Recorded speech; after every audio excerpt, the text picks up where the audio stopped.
Hello, everybody. Thank you so much for joining. We'll give it just a minute or so for people to arrive. I know everybody is finishing up with a few things, but thank you so much for being a part of this. This is Using Magic to Explore the Future of AI, Overcoming Research Barriers with the Power of Play. This is going to be about a 30-minute presentation, just a quick one. And for those of you who might not be involved, this presentation is a part of Research Week, hosted by learners. You are welcome to submit questions using the Q&A feature in Teams. I'm going to do my best to leave some time at the end to get to those questions, but you can feel free to drop those in as soon as you think about them, and I'll try to go through those at the end. But for now, it looks like we are at quorum, so we are going to go ahead and get started and jump right into things. So, hello, my name is Chris. I am a senior UX researcher.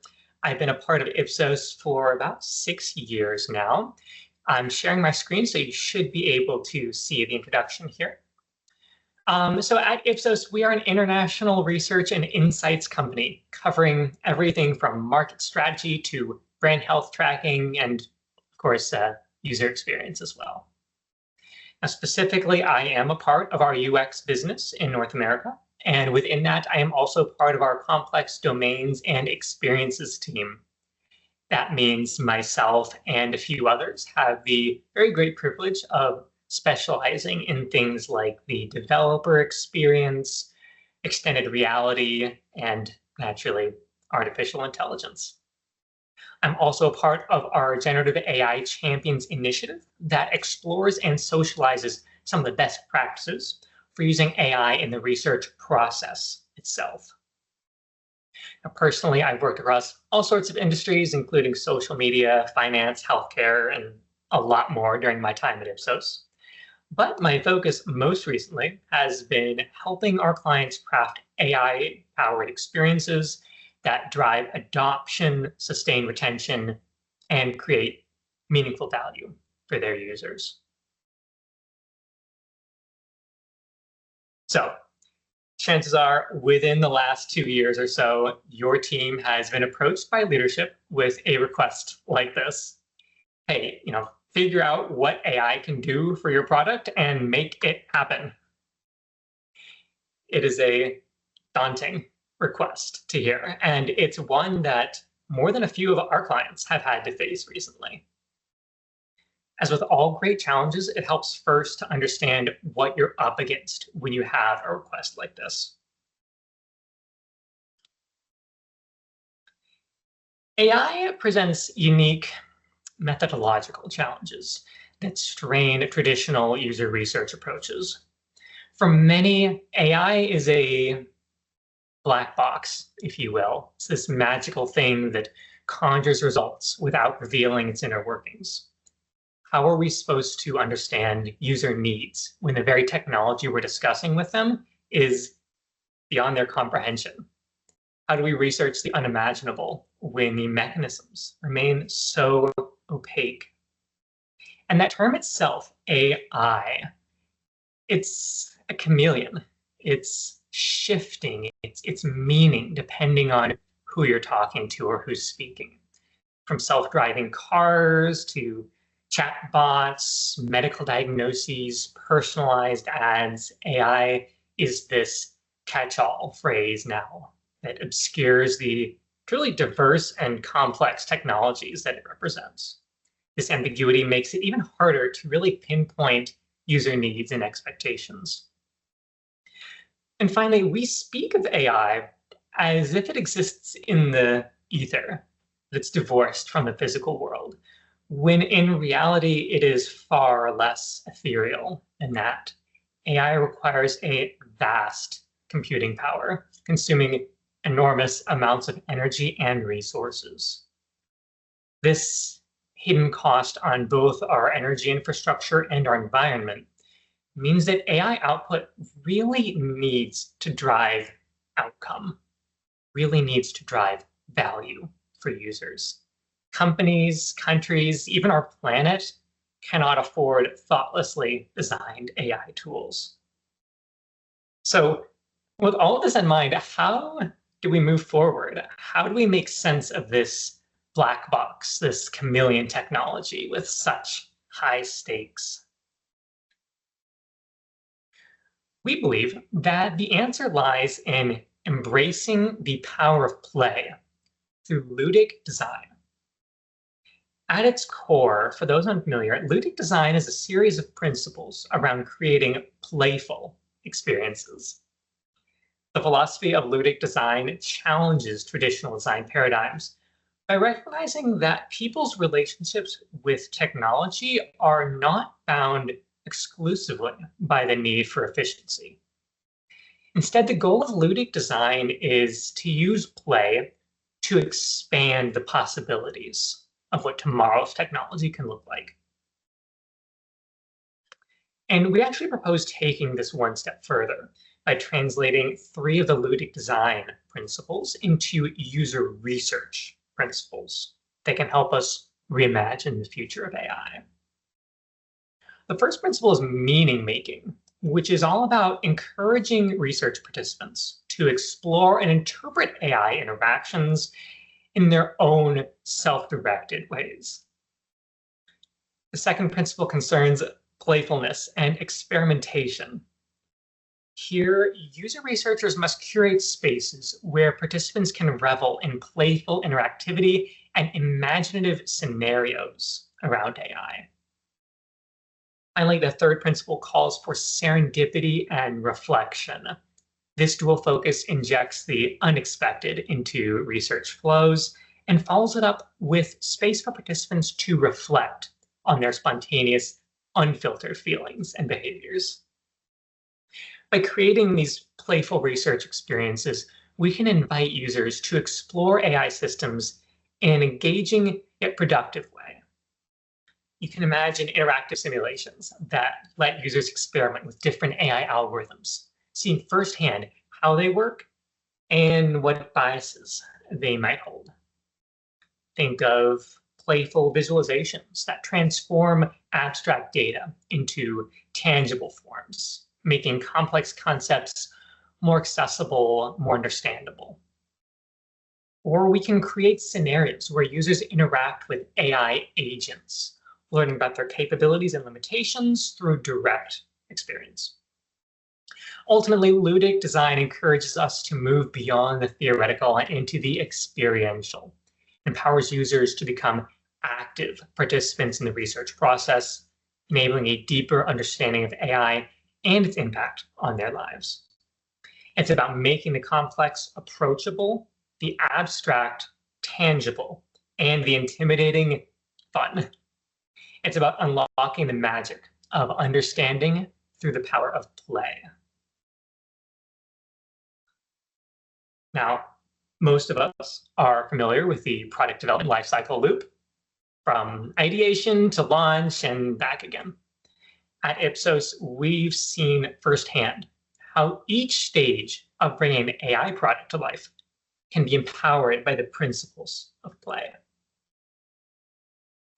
In the ideation phase, imagination sparks visions of the future, revealing the otherwise unimaginable possibilities of AI. Think playful brainstorming sessions, what-if scenarios, and speculative design exercises that push the boundaries of what's possible. And as we move into prototyping, play takes the form of exploration of tangible simulations. Users can experiment with different AI models, experiencing their capabilities and their limitations in a safe and controlled environment. During the building phase, playfulness encourages iterative design and user-centered development. We can use game-like interactions to gather feedback, making the testing process more engaging and insightful, while also encouraging participants to behave and speak without a filter. Finally, even in the feedback and launch phases, play still has a role. As you well know, launching is not the end, but just a new beginning. How was the product received? What aspects of the product encouraged adoption or retention? And what will that first major update or second generation product need to do differently? This is where reflection can shed some light by following up on organic, self-directed product experiences with a space for participants to really think about their relationship with AI in their own context. By weaving play throughout the entire design process, we not only gain a deeper understanding of user needs, but we also create AI experiences that are more engaging, more intuitive, and ultimately more human. And to help demonstrate the ways that we've incorporated play into our practice, we're going to share 3 projects that embody the spirits of imagination, exploration, and reflection along the product development lifecycle.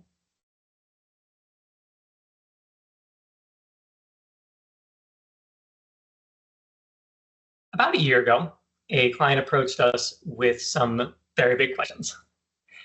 How do people want to use AI 10 years into the future? What tasks do they want to offload? And how do they want to interact with this AI? What might that look like? Wow, right? These were really exciting questions, but not without challenges.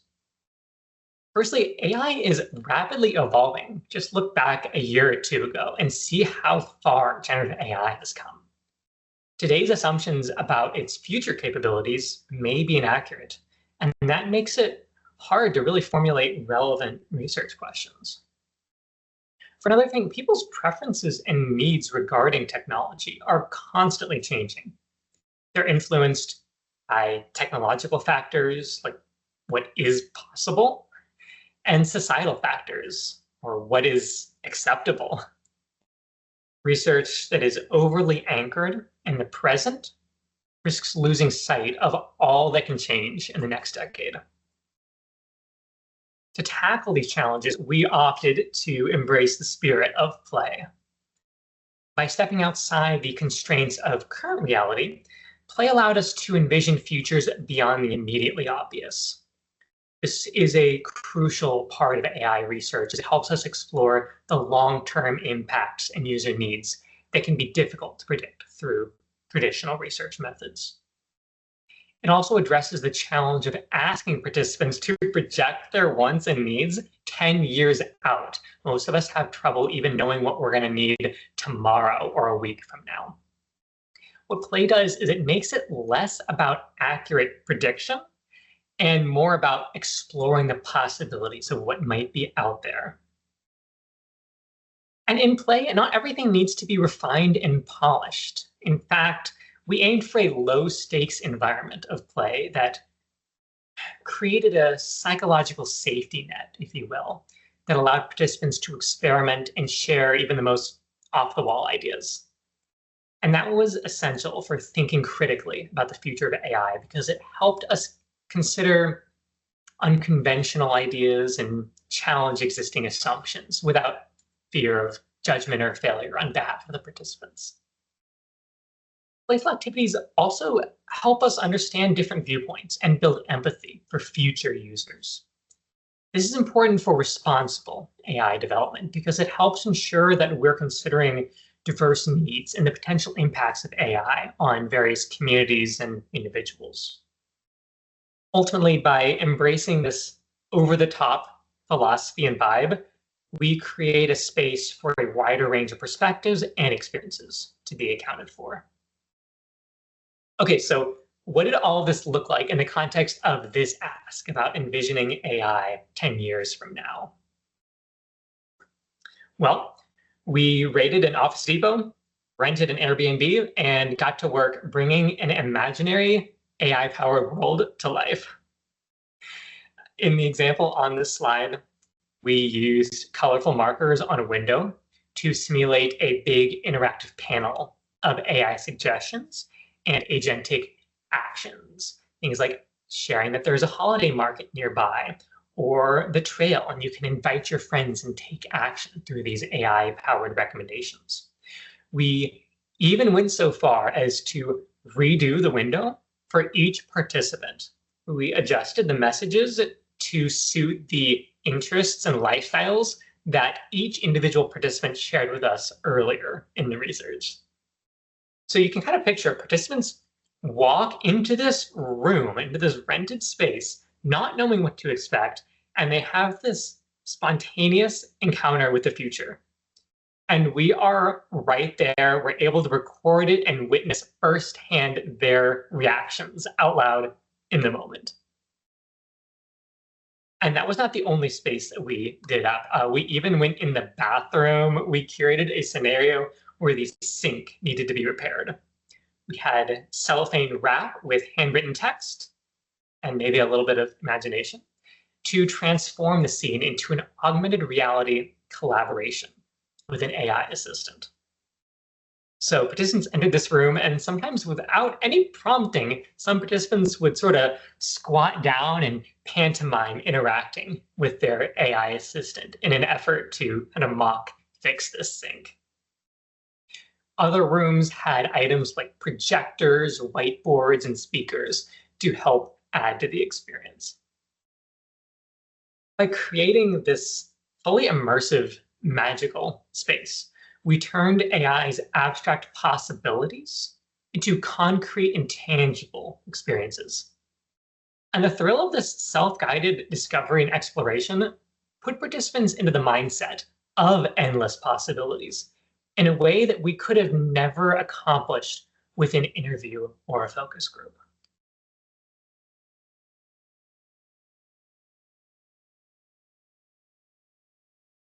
While envisioning AI's impact a decade from now is fun and important, many of you grapple with more imminent product timelines.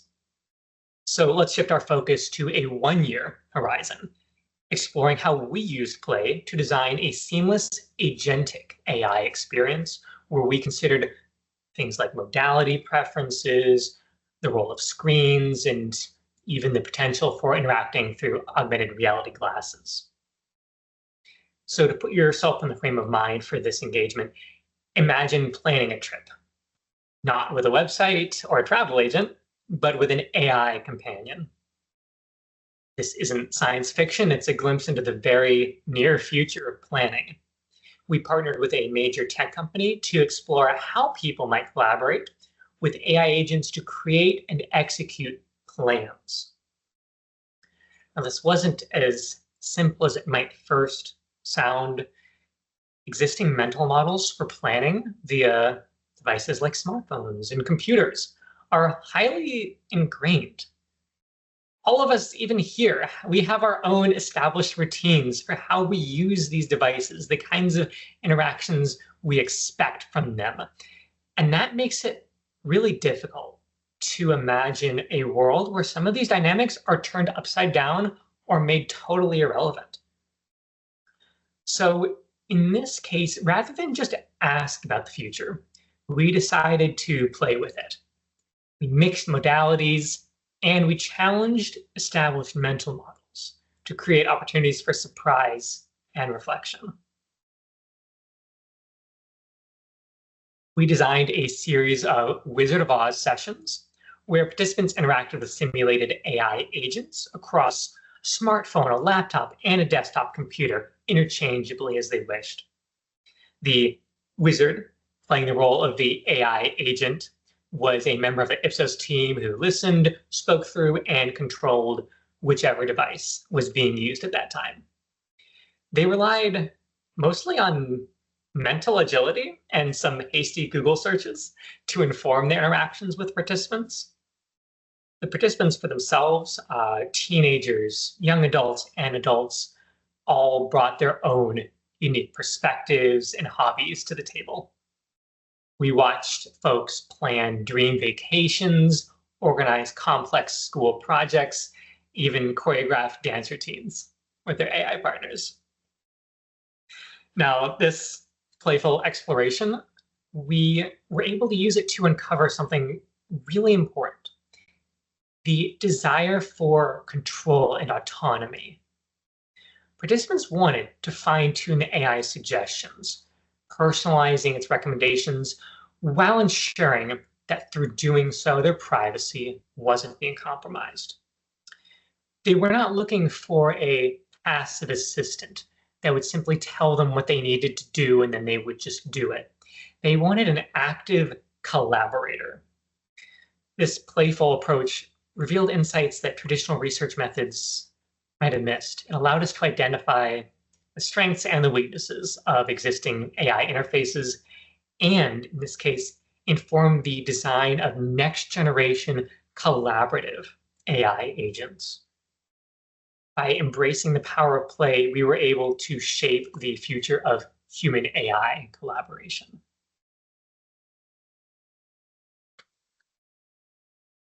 Now, the third stage here, the reflection stage of play, is maybe most appropriate when it's time to get feedback on a functioning prototype, or when it's time to start preparing for ideation on a second generation product. A tech company came to us wanting to understand more about dedicated AI device form factors. So we're talking glasses, pins, necklaces, watches, handhelds, all the different form factors that all share the common trait of sporting generative AI and AI-powered features as their primary attractions. The question ultimately was, what can we learn from AI devices already out there? How do their form factors influence the ways users interact with them and the purposes for which these devices are used? And what should the next generation of AI devices look like? The trick here was the layered complexity. We've already talked about how AI alone is an unfamiliar black box to most people. But throwing wearable form factors into the mix adds another dimension of unfamiliarity. Smartwatches have some exposure among the general population, but when you start talking about putting AI in something like glasses or a necklace, this becomes totally foreign to the vast number of people out there. Now, the level of exposure that we wanted from research participants, both the AI and the physical devices themselves, could not realistically be obtained in a single session, no matter how elaborate the setup. So we decided to change the framing. Instead of us curating a space for play through imaginative make-believe or wizardly roleplay, we sent our participants new toys to play with in the form of already released AI devices. And what play would look like was largely up to them. We shipped out a huge variety of AI devices, from the Humane AI pin to the G1 smart glasses by Even Realities and several others. We paired this deployment with a concurrent online diary study that included 2 dedicated spaces. One space for participants to spontaneously record their organic device experiences and their in-the-moment reflections as they happened, and another space for prompted activities that place participants in situations intended to inspire ideas of play. For example, of the latter here, one activity had participants bring their device to a public space of their choosing and use it or not use it as they pleased, however they liked. We had folks visit dog parks, shop at supermarkets, go to cafes with friends. And through these experiences, each discovered moments of delight and sometimes frustration through their own self-directed experimentation. Now, getting a new toy is objectively fun and playful, and we counted on that novelty to spur participants on a journey of exploration. But maybe even more interesting was what happened when the magic started to fade. The variety of behaviors and perceptions spurred by the initial excitement of play began to crystallize over time. The devices with intuitive interaction styles and with form factors that facilitated the most relevant use cases, began to find reliable niches in participants' everyday lives and routines. On the other hand, some devices that didn't survive beyond the novelty period, they ended up being used less and less often until in some cases they ended up being abandoned entirely. And at the end of all of this, when we gave participants space to reflect in follow-up interviews, what we heard was the mature, authoritative feedback of people who knew how they felt about a device and could confidently articulate how that device, its form factor, and its interaction styles did or didn't mesh with their life and the way they do things. Ultimately, the veneer of novelty through play was a necessary precursor to that mature, informed reflection that we were able to get at the end of this.